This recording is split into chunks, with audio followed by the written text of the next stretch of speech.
So welcome to LiberalViewer Sunday Live Clip Roundup. Sorry I got a little bit of a late start, but I have a whole bunch of clips for you tonight. I think 27, a couple of reruns, but 25 new clips. Almost all of them, as usual, come from the Sunday morning talking head pundit shows, mainly NBC's Meet the Press, ABC's This Week with George Stephanopoulos, CBS's Face the Nation, and Fox News Sunday.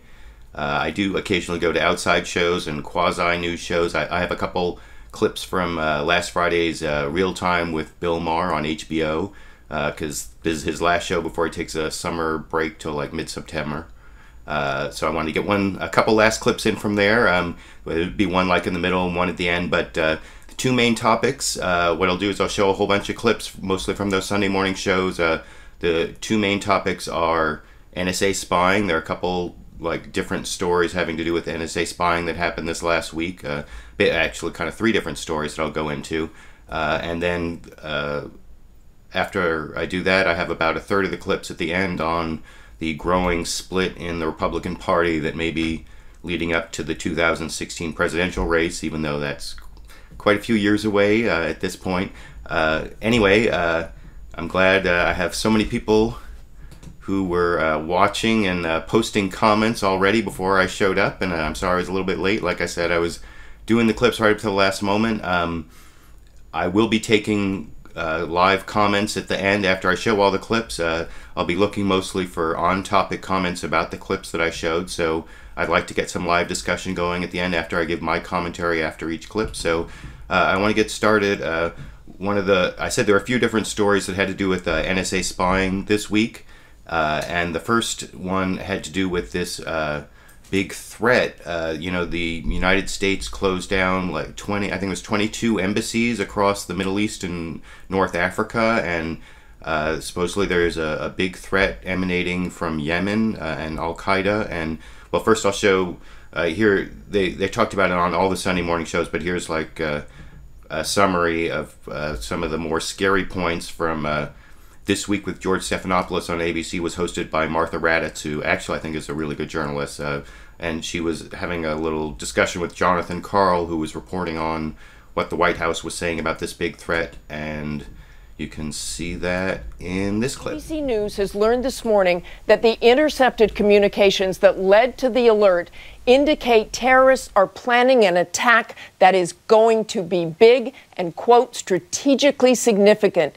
Yesterday, the White House held an hours-long meeting, high-level meeting, with the country's top national security officials to discuss the response to the threat. And we've just learned what went on at that meeting, so let's go straight to John Karl, who is at the White House. And John, it sounds like the national security community is really spooked by this. No doubt about that, Martha. The high-level meetings here at the White House over the weekend are a sign of just how seriously the U.S. is taking this threat. In fact, officials tell us they believe that there are al-Qaeda operatives already in place for this attack in Yemen and possibly in other countries as well. The cause for concern are those intercepted communications from the leadership of the al-Qaeda affiliate in Yemen. One U.S. official telling us, quote, "The part that is alarming is the confidence they showed while communicating and the air of certainty about their plans."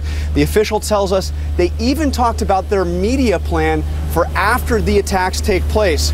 Now, one of the things that is especially concerning about the al-Qaeda affiliate in Yemen is that they have developed techniques to evade Western security measures. Specifically, officials are concerned about terrorists carrying surgically implanted bombs. As one U.S. official told us, quote, "These are guys who have developed the techniques to defeat our detection methods." John. So that is kind of creepy, kind of scary. What they're talking about there is and I heard that same story reported on a couple different news shows. There's this like master bomber in Yemen. I can't remember his name. It's like a 2 syllables, starts with an I. I can't remember, but he's the guy who like came up with the underwear bomb and who came up with this like printer cartridge bomb that they mailed around, if I remember, from Yemen. And supposedly he is experimenting with these surgically implanted explosive devices, and they don't know if that's specifically involved with the threat that shut down all these embassies, but it is coming from Yemen where that guy is, and they've gotten all this chatter. That's one of the things they talked about, and of course this happened right after all these NSA spying leaks, and So, of course, you're going to see some people saying this justifies what the NSA has been doing, and I wanted to show you a clip of Republican Senator Saxby Chambliss. He's like the ranking member on the Senate Intelligence Committee, I believe, and he was basically saying that about this threat, and you can see that in this clip. These programs are controversial. We understand that. They're very sensitive, but they're also very important because they are what lead us to have or allow us to have the ability to gather this chatter that I referred to. If we did not have these programs, then we simply wouldn't be able to listen in on the bad guys. And I will say that it's the 702 program that has allowed us to pick up on this chatter. That's the program that allows us to listen overseas, not on domestic soil, but overseas. And that's where all the planning is taking place. We think that's where the activity is planned for. So yes, these programs, even though they're controversial, this is a good indication of why they're so important. And this is a now I'm kind of skeptical about that statement from Senator Saxby Chambliss. In fact, if you let me just add that in real quick. If you watched my last video, let me see if I can get this going. Oh, here we go. Which was on whether the NSA spying program would have prevented the September 11th attacks. And you can find that on my channel really easily. You'll see that I pretty much debunk that particular claim, and I show that there really isn't a lot of evidence that NSA spying has done a lot. Now, of course, that's mostly the 215 bulk phone record collection program, and what Saxby Chambliss is talking about there is the PRISM program, I believe, and so that is actually a little bit different.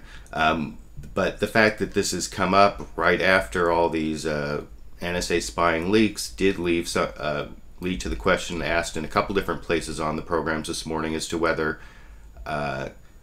this big terror alert was the result of some kind of trying to distract from the NSA spying scandal.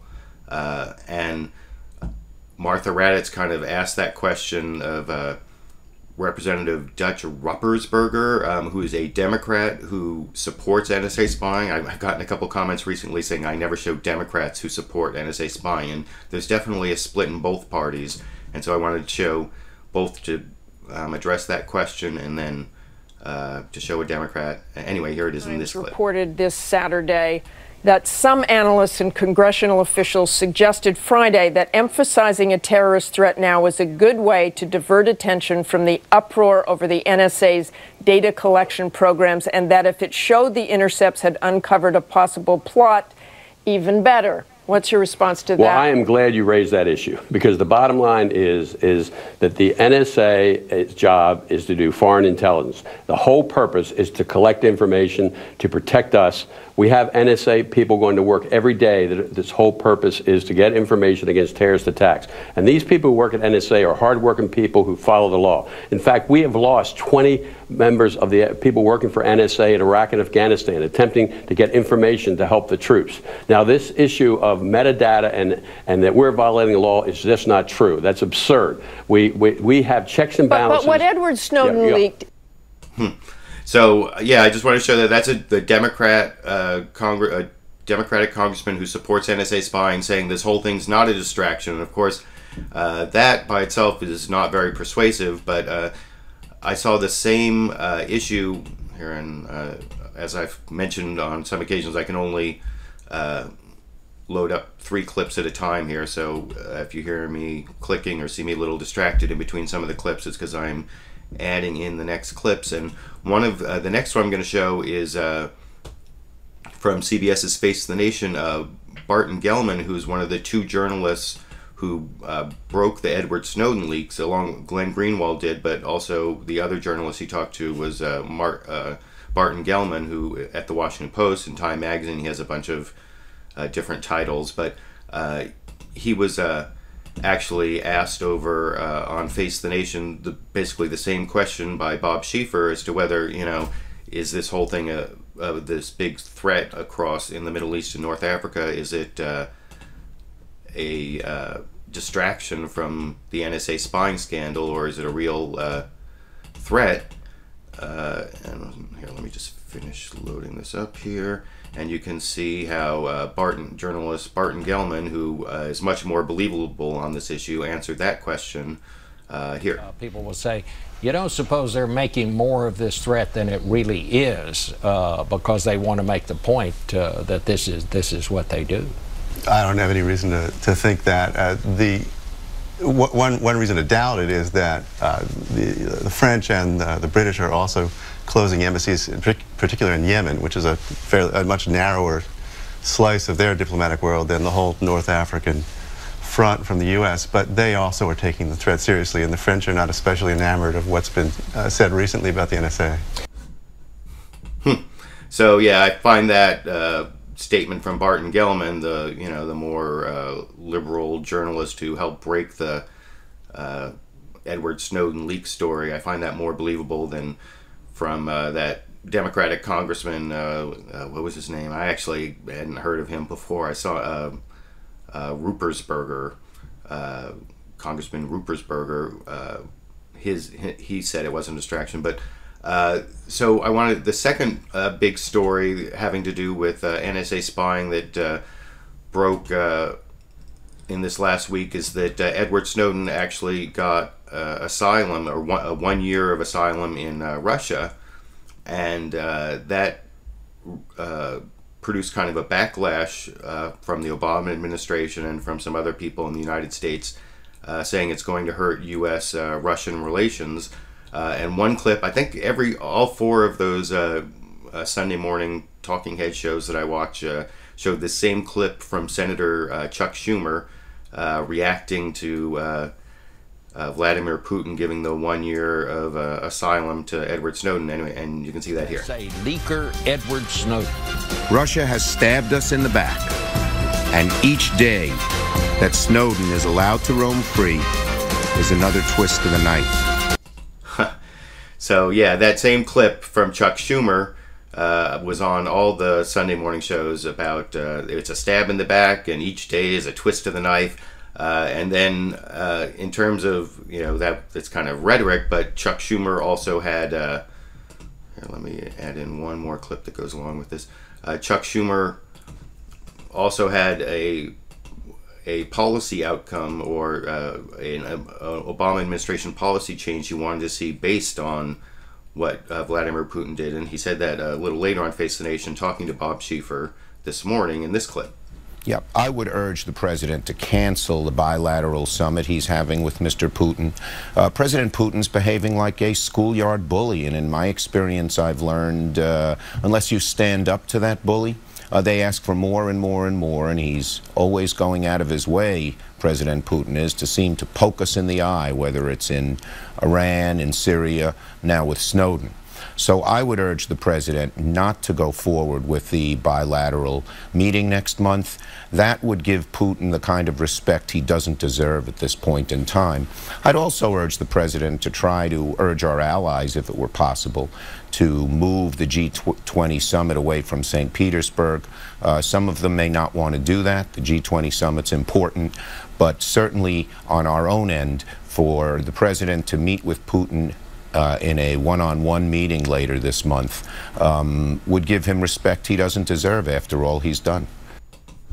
So not only did Senator Chuck Schumer appear on Face the Nation to make that suggestion, but back over on Meet the Press, Andrea Mitchell, who is a longtime reporter in Washington and has like tons of sources in the Obama administration, she basically reported that at least part of that is going to happen, and I'll show you that clip here. Go to St. Petersburg for the G20, but I am told that they will announce this week, if there's no change in Edward Snowden's asylum, they will announce that the president is not going to have that meeting with Vladimir Putin in Moscow, the separate bilateral. They see no reason to have him invest himself in a presidential level trip with Vladimir Putin right now, despite all of the other interests they have with Russia. They can handle that at a lower level. A new low in our relationship with Russia. Andrew?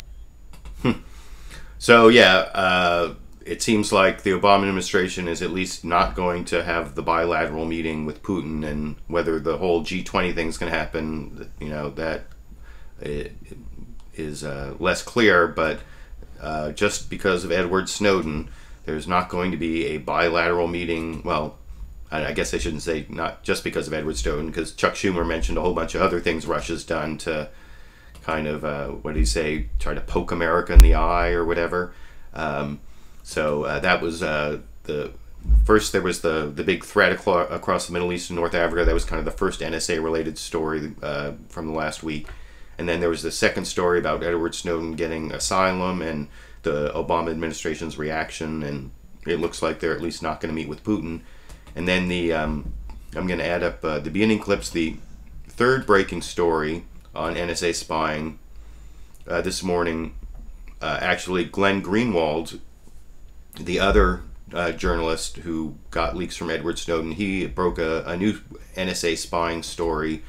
He posted an article in The Guardian. I actually posted it earlier on my Facebook page, facebook.com/LiberalViewer. So you should go like that page, and you can see all my interesting updates all the time. And I shared what Glenn Greenwald posted on Facebook, his Guardian article showing that a lot of members of Congress tried to exercise their constitutional right and duty to oversee the executive branch NSA spying activities, and they couldn't get information.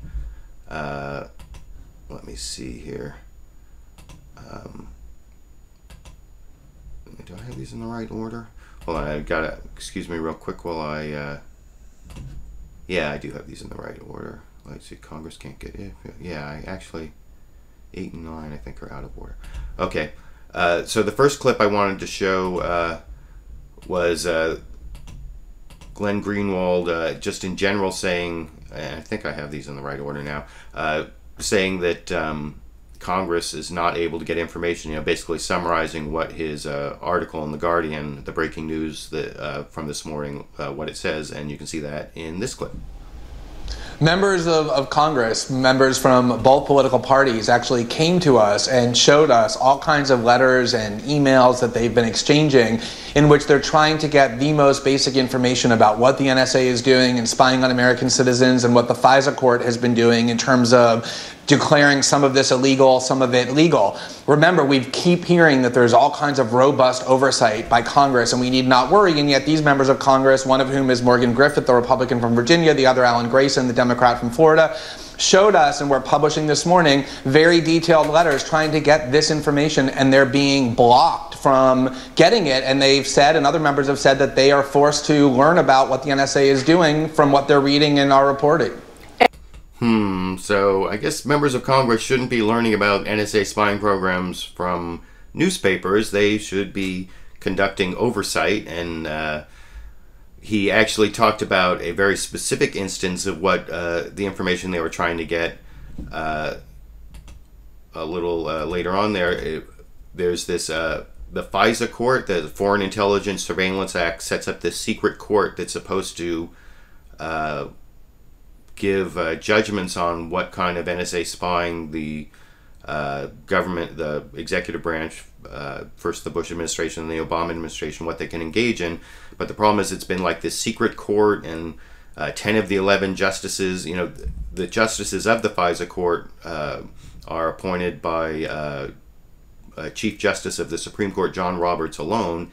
10 of the 11 were appointed by Republican presidents, and I've also seen an analysis showing that they were selected because they used to work for the government, and the only people who make arguments to the FISA court is the government. There's like no one giving any kind of opposing view, and they're almost a rubber stamp. I think in like the last 30 years, the FISA court has only denied 11 petitions or requests from the government, something like that.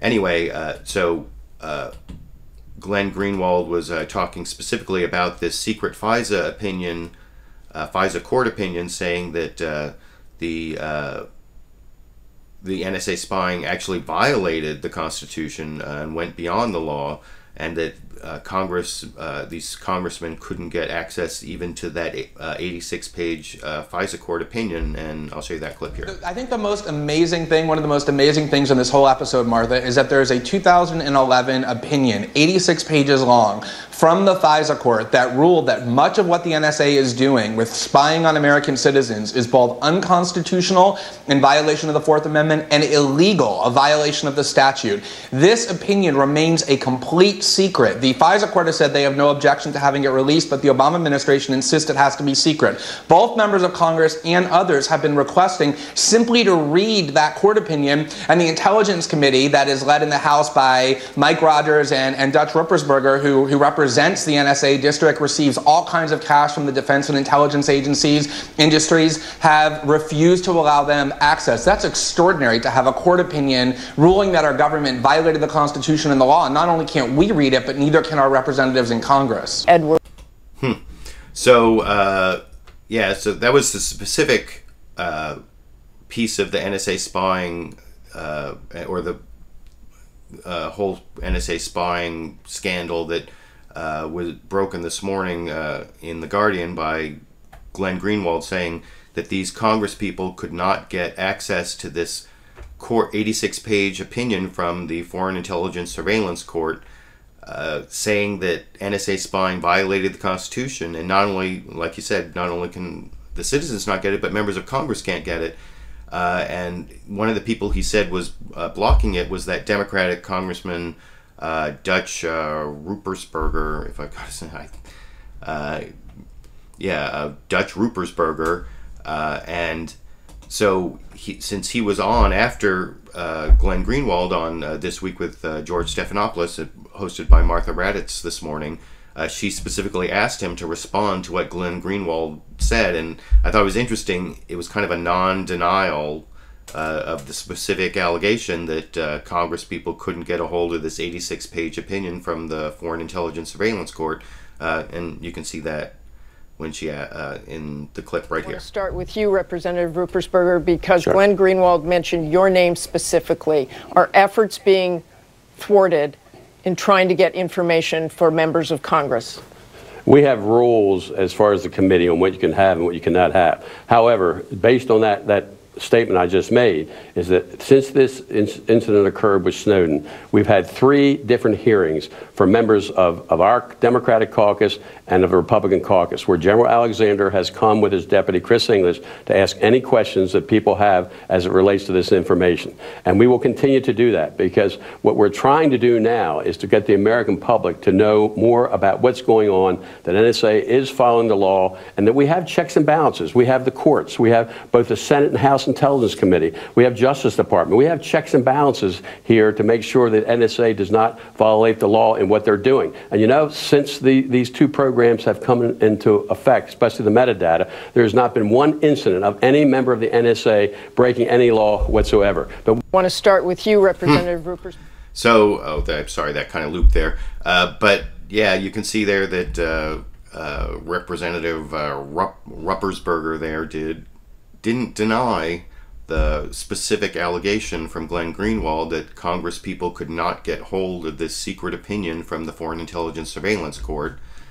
He just said, oh, they held these hearings where they could ask all these questions, but he never actually denied the allegation there, which, you know, I guess the evidence of absence, or what is it? Evidence of absence. Absence of evidence isn't evidence of absence, or whatever. But it still seems kind of suspicious to me that he would not answer or didn't specifically deny the allegation when he was asked there. Now, I also, one of the interesting things that came up, I showed earlier Republican Senator Saxby Chambliss talking about how he was saying that talking about how this NSA spying program helped us find out about this threat that everyone's worried about in this last week in the Middle East and North Africa. But he also had this interesting defense of Director of National Intelligence James Clapper. You know, a lot of people say that James Clapper actually lied to Congress last March. and that's one of the first. Before I show you the Saxby Chambliss clip, I want to show you that clip from last March. This is the one of the two reruns I'm going to show you. James Clapper was in a hearing. This is before all the Edward Snowden leaks, and was asked by Oregon Senator Ron Wyden if the NSA was collecting information on millions of Americans, and he basically lied about it. And I will show you that clip right here. Last summer, the NSA director was at a conference, and he was asked a question about the NSA surveillance of Americans. He replied, and I quote here, "The story that we have millions or hundreds of millions of dossiers on people is completely false."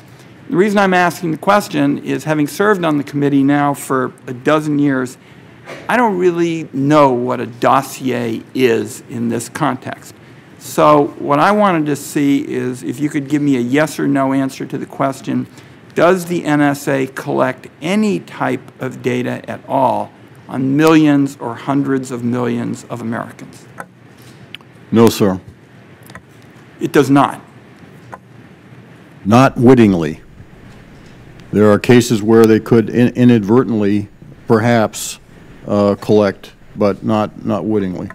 All right.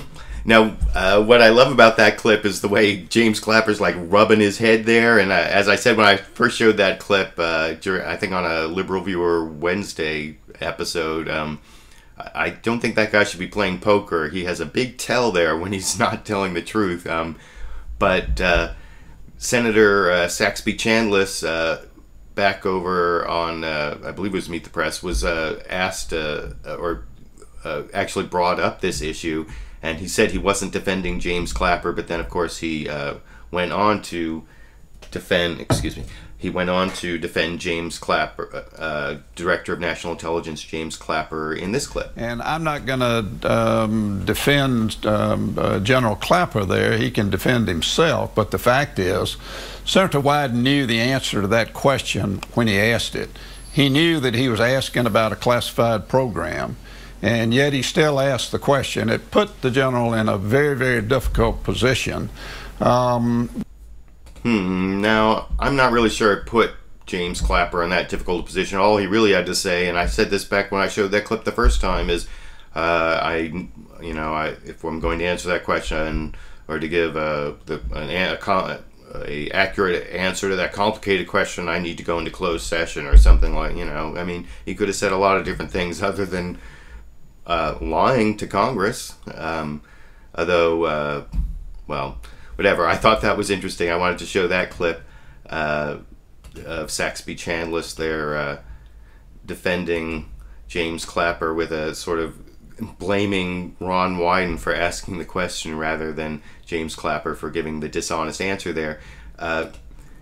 Another thing I wanted to show was I saw former Senator Rick Santorum was over on I believe there's also on Meet the Press, was on one of the talk show panels, and he was talking about the NSA spying program and all the data they're collecting, and he was talking about how they need to do analysis to find out what the patterns are, and I thought he said something that was like exactly the opposite of the truth, but first I'll show you the clip and then I'll explain why he's wrong here. An enormous capability with technology and improving analyzing of big data. Everyone talks about big data. Well, guess what? All of these metadata information about who's calling who. It's big data. It's terabytes. It's huge amounts of data. The question is, we can't use human intelligence to review that. But what's happening and what's going on in NSA and other places is they're developing algorithms, other things, to be able to analyze it, not looking at any particular thing, but looking for patterns, looking for things that would be helpful, which is not an invasion of privacy. It's an analyzing of something that is, again, enormous amount of data, trying to find patterns to see if we can then draw conclusions from it. I don't see that as interfering with anybody's privacy. I see that as using the technology that everyone else is going to be using. But isn't the Now, of course, that is exactly the opposite of the truth. I mean, if they just have the big data or like the big bulk phone record collection, and if all they're doing is querying it with phone numbers like 35 times in the last few years, I'm not sure I have those numbers right, but they're rarely coming up with some terrorist phone number and querying the database to see if anyone has called that number. I mean, that is bad enough that they have this big database, but the analysis algorithms that Rick Santorum is talking about there, those can violate people's privacy in really devastating ways. And I put a link to a Forbes article. I got a screenshot of this Forbes article here from last year titled "How Target," and that's the Target store, figured out a teen girl was pregnant before her father did. And it's basically about how using big data, using the data that people track you with, they can put together seemingly innocuous information to find out really personal things about people. And it's bad enough when, private companies like Target do it to try to market, pregnancy products to people based on, where they've been searching or what they've been buying. I seem to remember it was like cotton balls. If you buy a lot of cotton balls and unscented skin cream, it's like a sign. I can't even remember what the products were, but this girl had purchased certain products that Target knew were highly likely to mean that she was pregnant, and so they started sending her coupons for pregnancy products. And her father got irate because he didn't even know that she was pregnant. And it was based on these analysis algorithms that Rick Santorum says doesn't violate people's privacy. So I just wanted to refute that particular wrong. I mean, I don't know. Have I ever shown anything Rick Santorum said that was right? I'm not sure I have. But having shown all these Republicans who support NSA spying, it's only fair to show, I wanted to show a clip of a Republican who's been one of the leaders in fighting NSA spying, not Rand Paul, who I'll get to eventually, but this is Representative Justin Amash, or Amash, I'm sorry, yeah, Justin Amash. I believe he's from Michigan, and he was one of the primary co-sponsors of this bill a couple weeks ago in the House of Representatives to defund the bulk phone data collection that the NSA spying is doing. And it came within something like 6 votes of passing. It didn't pass. Anyway, he was on Fox News Sunday at the same time that they had on former NSA director Michael Hayden. I'm sorry, here I gotta. Oh, this is my time to. This is the time. I have my little clip I use when I need to take a drink of water because my mouth is getting dry. I want Senator Marco Rubio's drinking of the water and his response to the State of the Union to become like a big meme because he's running for president. And Stephen Colbert helped out. Here, I'm going to take my. Rubio, Mr. Thirsty. So yeah, there I am, like Marco Rubio, I was Mr. Thirsty.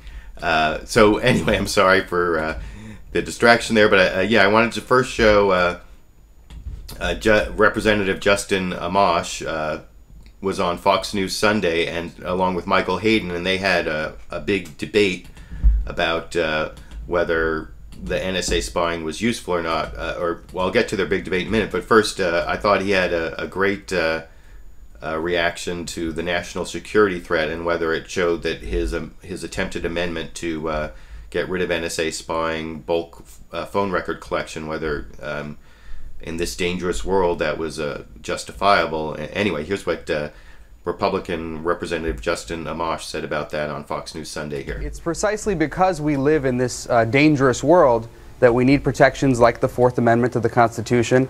The framers of the Constitution put it in place precisely because they were worried that you would have national security justifications for violating people's rights. They weren't worried that the government was going to say, well, we want to come to your home to host a nice dinner party, or we want your papers because we want to find some recipes. They're worried about national security justifications for violating people's rights. And in a dangerous world, you need the Fourth Amendment, you need the Constitution. Well, so it's great to hear some Republicans say that. I wanted to give Justin Amash and that branch of the Republican Party their due there. And I'm going to talk more about the split in the Republican Party after I finish all these NSA spying clips, and I have a few more to show. But there was this really interesting debate. Here, let me... I want to first load up a screenshot I used a while back on this Supreme Court case of Smith versus Maryland from 1979,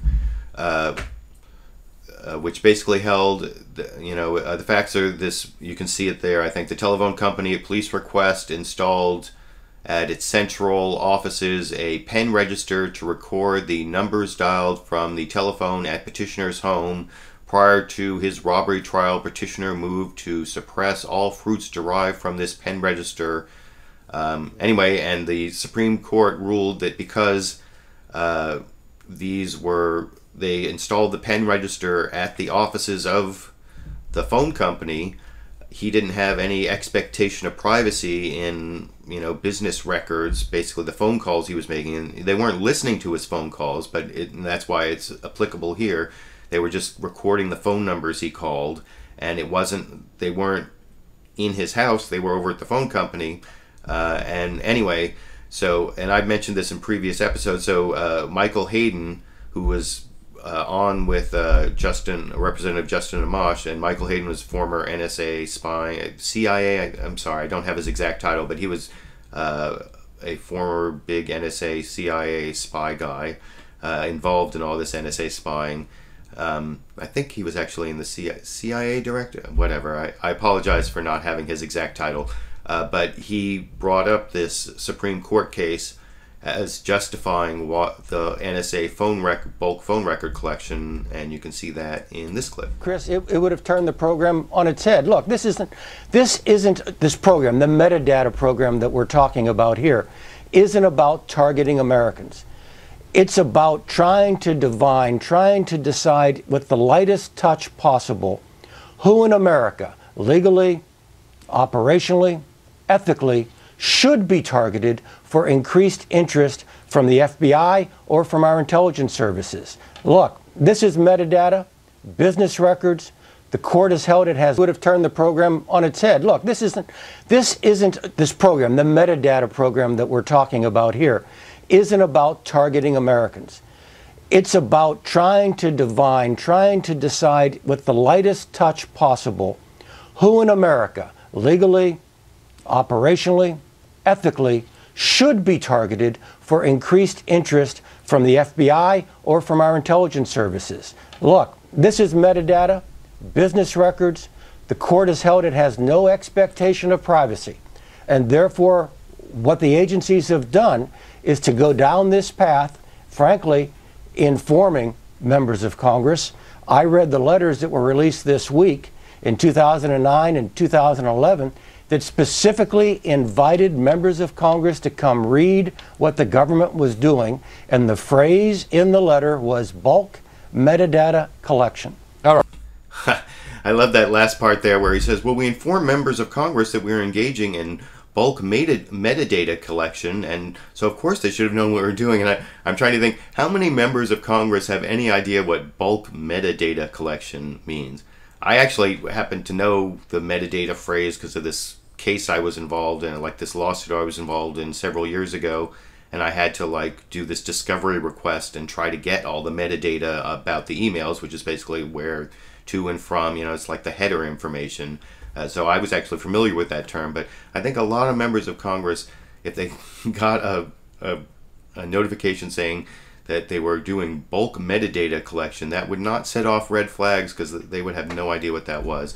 Oh, and I'm sorry, there was a little hiccup in that clip where I think the first 20 seconds replayed. I'm sorry about that. It was because I was trying to load up the next clips while it was playing, which of course not advisable. But you notice that Michael Hayden, General Hayden there, did mention the Supreme Court decision saying that there's no expectation of privacy, and he's basically talking about that Smith versus Maryland case. And there was actually quite a back and forth between Michael Hayden and Representative Justin Amash about the Supreme Court case there. And let me just get those clips all loaded up here so I don't create any more hiccups, which again I apologize for. Let me see, I've got 3 more clips of them going back and forth on that point. So I'll go Representative Justin Amash responded first to what General Hayden said about the Supreme Court saying there's no expectation of privacy in phone records, and you can see that here. To whether Americans' privacy is being violated, just ask my constituents. If I go back home to a town hall or a meeting, they will tell you that their privacy is being violated. The court case that the Justice Department and the intelligence community rely on so heavily is a court case from the 1970s where one person was under suspicion for a limited period of time and they collected his records. That's very different from collecting the phone records and other data of every single American in the United States. Well, and so that's definitely a distinction with the 1979 Smith versus Maryland case, but of course Michael Hayden came back and responded to that in this clip. Smith versus Maryland in 1979 was about a very specific and discrete case. But the fact of the matter is the court held that metadata, in essence, our phone bills, metadata has no expectation of privacy. And that's why we in the intelligence community felt that this was the lightest, as I said, the lightest touch possible to try to divine who in America might be the enemy inside the gate. Now, what we do with it, Chris, is very important. And look, I understand the congressman and his constituents' concerns, so they would want to know, all right, you've got this ocean of data, what do you do with it? And that's very important. Look, the government has lots of oceans of data. The government demands that I tell them every penny I make and how I made it. That also is, in one sense, an invasion of privacy. But there's a larger national purpose which that serves. The same applies to this metadata collection. So, I mean, that justification that, you know, the IRS has all this information about us, so the NSA can have all this other information about our phone calls, I don't know, that's, I mean, there's something there. And what he said about the Supreme Court holding, it did say this, this holding from the 1979 case was broader about there being no expectation of privacy in business records held by a third party, but that's actually kind of scary, which is why I hope if, well, I don't know if the Supreme Court will revisit this eventually.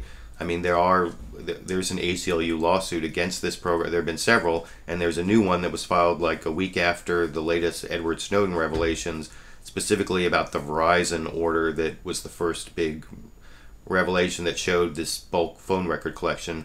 And so I don't know whether a court will overturn that broader doctrine that there's no privacy, but Justin Amash did get like a final point in about how it's kind of scary that what that means is that any sort of third-party business records held by a third party, if it's not held in your house, you don't have an expectation of privacy, and there are lots of kinds of records that would fall into that category. And I want to show you that last clip from Representative Justin Amash right here. Collecting the phone records of every single American in the United States, and it's important to understand that what the Justice Department and intelligence community are relying on is a third-party doctrine. They're saying that because you've given your data, because it's shared with a third party, it becomes public property. The phone company, because they have a record that you called me. And it's important to understand that it then goes beyond metadata. So we start with metadata, but the government is not suggesting that it can't collect your actual communications. It can't collect your content. Under this doctrine, they certainly can collect your content just as they can collect your metadata. And metadata itself can tell you a whole host of information about a person's life with the kind of computer power we have today. Let me. So I do agree what he's saying there, that if the third party doctrine, that that your business records held by a third party, there's no expectation of privacy there, that there are broader implications of that, and I wish Congress, or hopefully a court, one or the other, will do something to get rid of some of the implications there. But I'm not sure it goes as far as what he said about content. And General Michael Hayden, in the clip I'm not going to play a little later, he denied that they were listening to content. And there are specific laws against wiretapping and eavesdropping that I think, even with the third-party doctrine, might limit what the government can do, although I'm not sure about that. Anyway, so those are all the NSA spying clips I wanted to show you. The other broad topic I wanted to show about, I think, another 8 or 9 clips, if I have it right, is this growing split in the Republican Party. And I've actually been talking about this for years. I could show you some old videos, but I didn't actually load those up. But last week I started to show, on the whole NSA spying question, there was this the beginning of this spat, or this argument between Senator Rand Paul, who's this Tea Party senator, libertarian senator, who's probably running for president in 2016 from Kentucky, and he's gotten in an argument with Governor Chris Christie in New Jersey, who is more of the moderate wing. I don't know. Well, I will show you first. Let me load up the clips here real quick. Be a slight delay. So the first clip I'm going to show is just a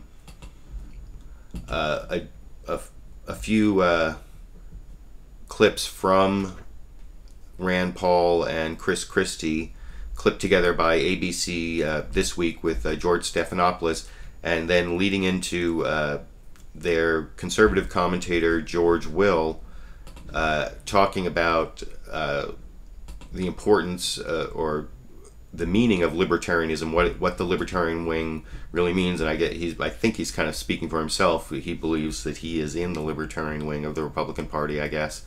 And sorry, let me just finish. And then I'm actually going to show you a clip from Barney Frank on Real Time with Bill Maher after that. But here, let me just finish. And then I'll show you a rerun clip. But first, here is the clip from this week with George Stephanopoulos. First, back and forth from Rand Paul and Chris Christie, going into commentator George Will explaining the importance of libertarianism to the Republican Party here. If he cared about protecting this country, maybe he wouldn't be in this gimme, gimme, gimme, give me all the money you have in Washington. Maybe he should start looking at cutting the pork barrel spending that he brings home to Kentucky, but I doubt he would.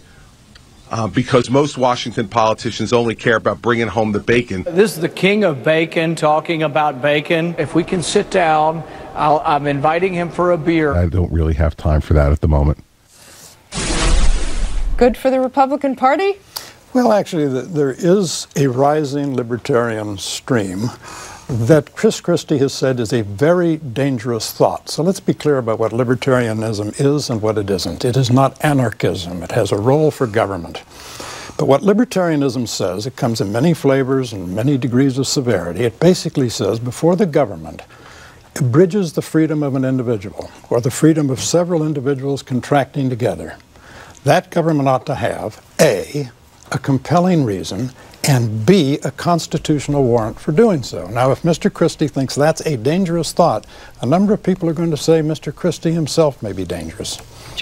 Now, actually, what George Will's talking about, I was talking about that a little bit this weekend, about the government having to have like a compelling reason to interfere with contracts. That actually is kind of a radical notion that goes back to something that was decided during like FDR's administration about ending the Lochner era, where there was this pro-business majority on the U.S. Supreme Court that said that we couldn't have minimum wage laws or child labor laws or, maximum working hour and overtime and all those kind of regulations, because that interfered with the freedom of contract between businesses and employees, and compelling interest. What he said there, that's like strict scrutiny. That's how courts strike down lots of laws. So that actually did sound kind of radical. But I'll get more to the libertarian split, the libertarian non-libertarian split in the Republican Party. But the other kind of split is between the interventionists and the isolationists, and also on social issues. And one clip I want to show you, and this is the first clip from HBO's Real Time with Bill Maher. This is Barney Frank talking about the same fight between Rand Paul and Chris Christie, and saying who he agrees with and how he thinks it's going to turn out. Anyway, here it is in this clip. I'm with one on one set of issues and one on the other. On the issue about national security, Rand Paul is right. You made common cause with people like that when you were in Congress. His father and I worked closely together on marijuana, but also on this. Ron Paul would go further than I, but we have this problem right now. The commander of the American forces in Afghanistan, General Dunford, just told the New York Times to ask him about what we should be doing, because they're trying to pressure Obama now to keep thousands of troops in Afghanistan next year so we can make Afghanistan into a democracy. I wish we could make Afghanistan into a democracy. It's like the old joke about the guy who goes into the candy store and says, "Make me a malted," and he says, "Poof, you're a malted." I mean, we can't, poof, they're a democracy. It ain't going to happen. Rand Paul is right on that set of issues. On the other hand, Josh is right. Chris Christie does not fall into that far right-wing situation with regard to dismantling the whole network of economic activity. But as to who's going to win, I don't think either one of them will be the nominee, but I do think the nominee will be closer to the Rand Paul view on social issues, closer to the Chris Christie on foreign policy. Do you think we could get rid of... Well, that's an interesting analysis of the Chris Christie Rand Paul thing, but actually what I thought was really interesting was what Barney Frank there said about the Obama administration getting pressured to not withdraw troops from Afghanistan, because it reminded me of a clip I showed, I think, back on LiberalViewer Sunday Clip Roundup, May 26, one of my real early ones, like the first, I think it was number 7 or something like that, where I showed General John Allen, also on This Week, when it was an interview with Martha Raddatz, where she had, General John Allen used to be in charge of all our troops in Afghanistan, and he said something similar, and I just wanted to do a little flashback clip on that before I go on with the GOP split about what's going to happen in Afghanistan here. The Taliban have recognized is that we're not going anywhere. Eventually our numbers will come down pretty significantly, but there's going to be an international military presence in Afghanistan for a long time. And you believe that is absolutely necessary, that we remain? Oh, there's no question. The international community will remain engaged. Our forces will continue to train the Afghan forces well after 2014. So I guess there's a strong feeling in the military that we are going to stay in Afghanistan despite this pullout that's supposed to be happening over the next year or so. That there's supposed to be this transition to Afghan control. And anyway, that was kind of in the middle of what Barney Frank was saying there, in the middle of his analysis of the Rand Paul Chris Christie fight from the last week or so. He had that thing about the Afghan troops, so I wanted to do that flashback. But going on with the split in the Republican Party, and you'll have to excuse me here for a minute while I load up the next 3 clips. There was also, let me show that same, oops.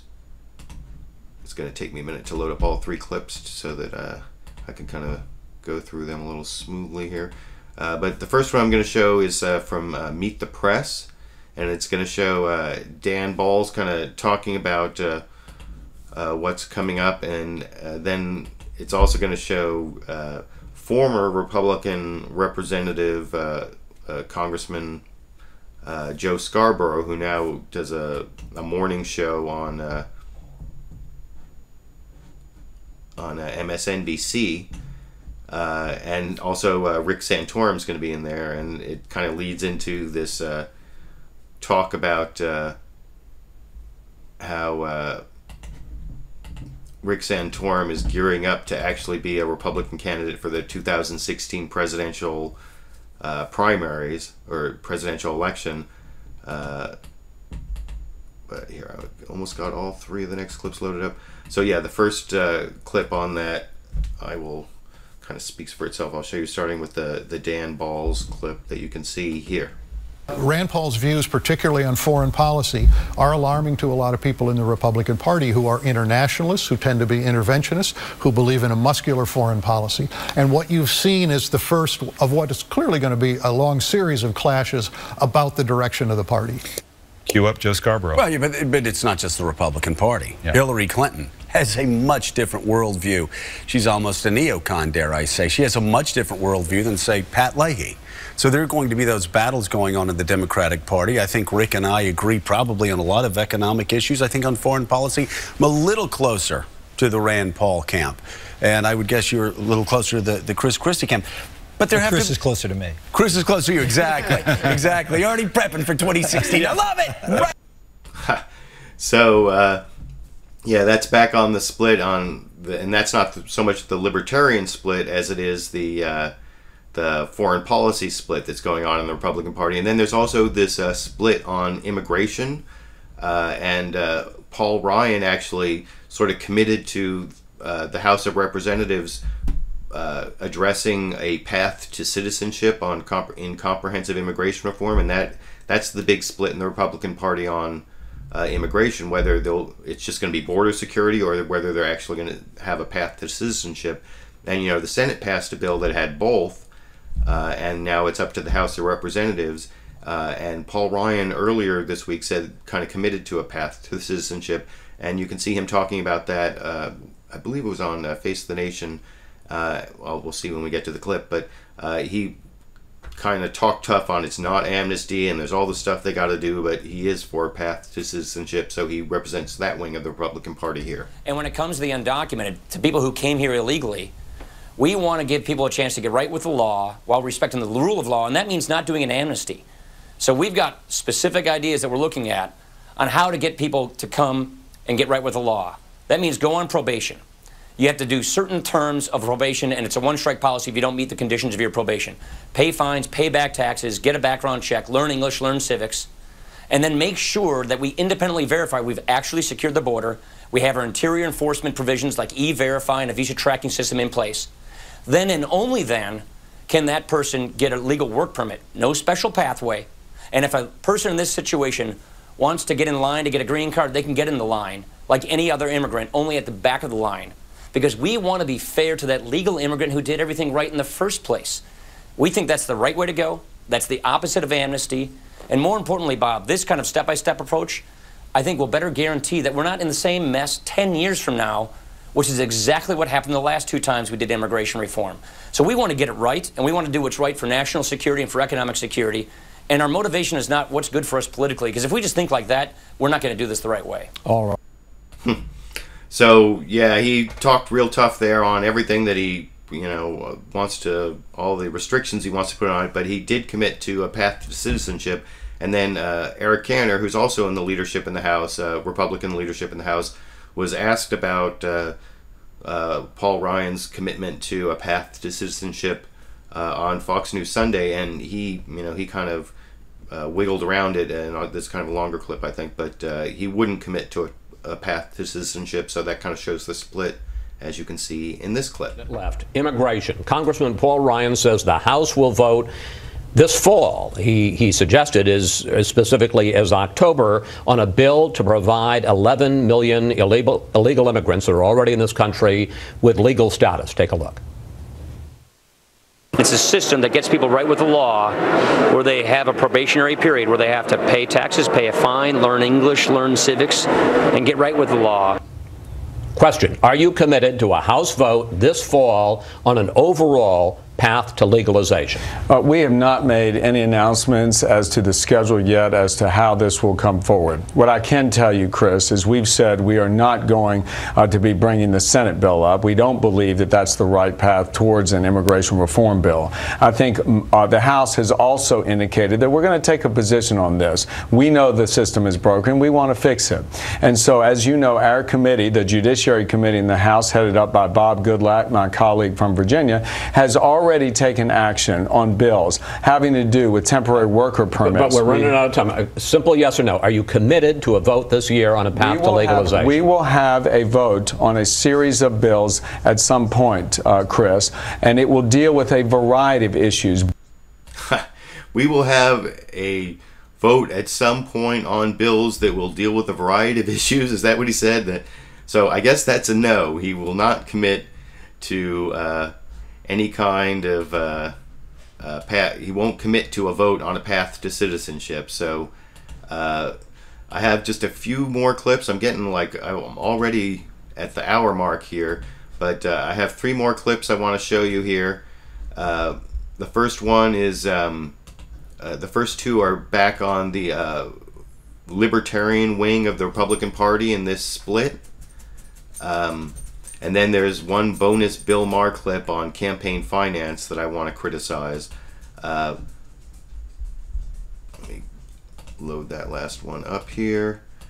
Do a little clicking here. So the first clip is back. It's Matthew Dowd, who's a former Bush Republican strategist. He's talking about the importance of the libertarian wing of the Republican Party and the strong libertarian strain, and that goes back to Walden Pond or whatever. Anyway, you can see that in this clip.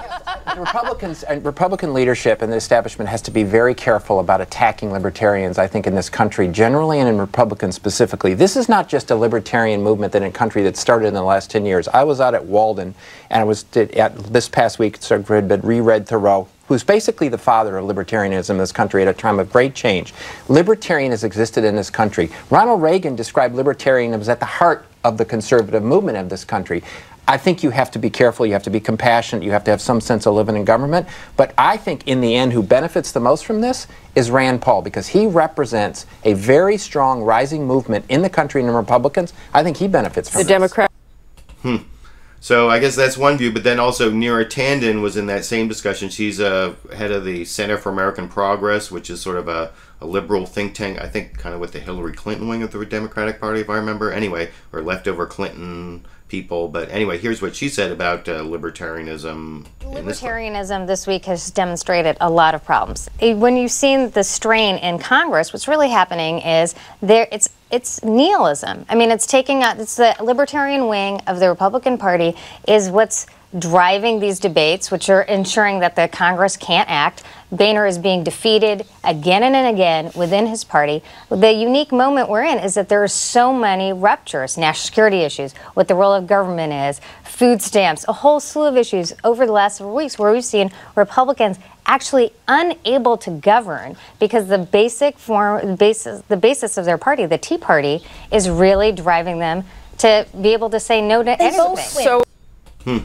And that's also important, because this transportation, housing, urban development bill was the House Republicans couldn't pass it because of this split in their party, and they've had problems with the farm bill. They had to take out the food stamps. So there are some, the House majority looks like they may have some problems governing, passing stuff. That's why it looks like comprehensive immigration reform and that path to citizenship won't pass. And of course there's splits on NSA spying and on interventionism in foreign policy versus isolationism. So there's a lot of stuff, and that's going to play out in the 2016 presidential primaries for the Republicans. And in some ways it looks like Hillary Clinton may have wrapped up the campaign. But speaking of campaigns, the last clip I wanted to show you is from Bill Maher talking about campaign finance, and he's talking about this rich guy in North Carolina who funded a lot of these super PACs and got himself elected. I can't remember his exact office, but anyway, first I want to show the clip, and then I'll talk about some of the things that Bill Maher said that were wrong here. He's kind of the Koch brother from another mother. He's super rich, super anti-union, anti-tax, anti-big government, thinks government should have absolutely no role in helping the less fortunate, who should earn their money the same way he did, by inheriting it from their dad. You know, until recently, rich assholes like this would just use their money to buy a Ferrari and splurge on hookers and then kill them. And that's the America I like to remember. But in 2010, the Supreme Court issued their infamous Citizens United ruling, which raised the amount people could give to political campaigns from a few thousand to infinity. It's why I was able to give Obama's PAC $1 million. It's why Sheldon Adelson was able to spend $150 million against Obama. And it's what has allowed a guy like Art Pope on the local level to hijack an entire state and impose the laws he wants. Crazy laws that 4/5 of the people there don't want. But it doesn't matter what the people want. It's what Art Pope wants. In the post-Citizens United world, it's no longer our ideas versus their ideas, or even our base versus their base. It's our super rich versus their super rich. Now, I agree with Bill Maher there about the problem of rich people having excessive influence on our political system, but what I disagree with there is he blamed it on Citizens United, which, I mean, there is sort of a part of that was, but the real decision that let rich people have such a big influence was this, the name of the case was, it was the Speech Now versus FEC decision, which wasn't the Supreme Court, it was the DC Circuit Court of Appeals. After the Citizens United, they took one of the principles from there that big contributions to independent super PACs weren't corrupting, and so they said, okay, well, we've said before that rich people can spend as much as they want trying to follow their own political views, you know, like they can put up ads saying what they believe. That's the First Amendment. They can spend as much as they want on that. So they can also contribute to independent super PACs, not contribute to candidates, which is what Bill Maher there said, which was wrong. And it wasn't Citizens United. It was this Speech Now versus FEC case from the DC Circuit Court of Appeals. Plus, there's the problem of the FEC that says that these super PACs, like the one that Bill Maher donated his $1 million to, or that Sheldon Adelson, you know, they say that they're independent, but they're not. They coordinate with certain candidates, and everyone knows if you donate to this PAC that you're helping a specific candidate. And that's the Federal Elections Commission decided these really loose rules of what constitutes being independent, and it's, you know, it's more their fault than it is the fault of Citizens United. So, you know, I've been saying for a while that I may be making this video about Citizens United, and especially whether there should be a constitutional amendment to overturn it. And I think that may be coming up this month if you're one of my loyal fans who's been waiting for that video about the constitutional amendment. So, you know, I'm way over an hour already, and I wanted to take a couple of the comments here, but one thing I will say is this is the week of Liberal Viewer Wednesday Live. I'm only doing it once a month on the first Wednesday. It's Liberal Viewer First Wednesday, and that will be coming up this Wednesday, August 7th, where I will just be taking questions, not playing the clips unless some real important clip comes up. I see I had like 75 comments, so I appreciate that. You know what I think I'm going to do?